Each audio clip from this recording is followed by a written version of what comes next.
বৃত্তের ব্যাসার্ধের দৈর্ঘ্য 5 সেমি, এবি যা 8 সেমি, ও বিন্দু থেকে এবি যায় দূরত্ব কত?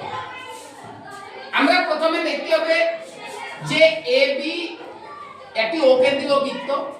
প্রথম লেখো একটি অকেন্দ্রীয় বৃত্ত। এই অকেন্দ্রীয় বৃত্তের এবি একটি যা, এখানে দাও এ বি, এবি একটি যা। এই এ বি যা, এ বি যা, এ বি যা দৈর্ঘ্য 8 সেমি, এর দৈর্ঘ্য 8 সেমি। অর্থাৎ কেন্দ্র ও বিন্দু থেকে এবি যায় দূরত্বটা কত? এটা ও কেন্দ্র থেকে এবি যায় দূরত্ব। এখন দেখতে হবে যে ও কেন্দ্রীয় একটি বৃত্তের ব্যাসার্ধের দৈর্ঘ্য 5, অতএব ব্যাসার্ধের দৈর্ঘ্য 5, ও বি ব্যাসার্ধ। ও কেন্দ্রীয় বৃত্তের ও কেন্দ্রীয়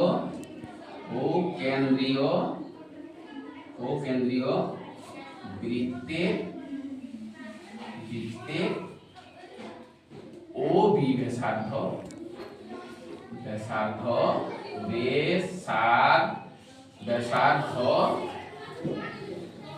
5 সেমি।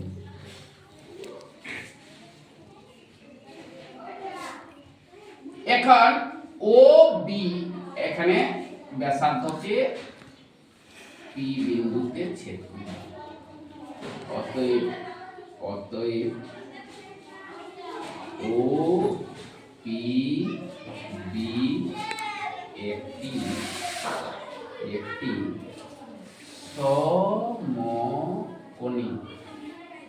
সমকোণী ত্রিভুজ।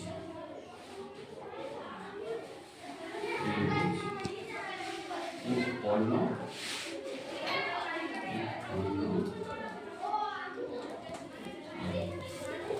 যার ও বি 5 সেমি অতিভুজ।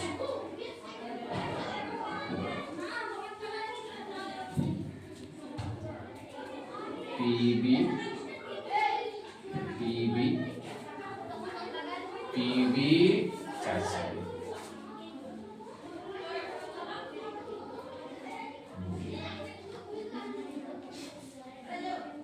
ও বি এক্স,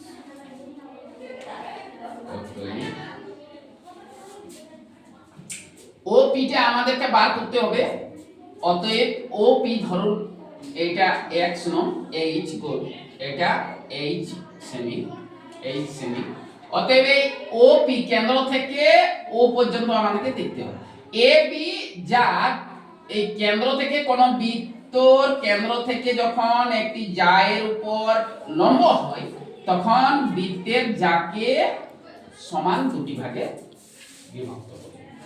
অতএব এবি যা যদি 8 সেমি হয় তাহলে এবি যাকে কেন্দ্র থেকে লম্ব যখন সমদ্বিখণ্ডিত করে তখন পিবি অংশের দৈর্ঘ্য হবে 4 সেমি। পিবি অংশের দৈর্ঘ্য হবে 4 সেমি। অতএব পিও বি দৈর্ঘ্য হলো 5 সেমি। অতএব এখানে ও পি সূত্রটি তৈরি যাও সমকোণী ত্রিভুজের কি অতিভুজের স্কয়ার, অতএব 5 স্কয়ার মাইনাস 4 এর স্কয়ার। এখানে তুমি সূত্রতে চলে যাও 25 মাইনাস 16 9, অতএব ও পি বর্গমূল করে 3 সেমি।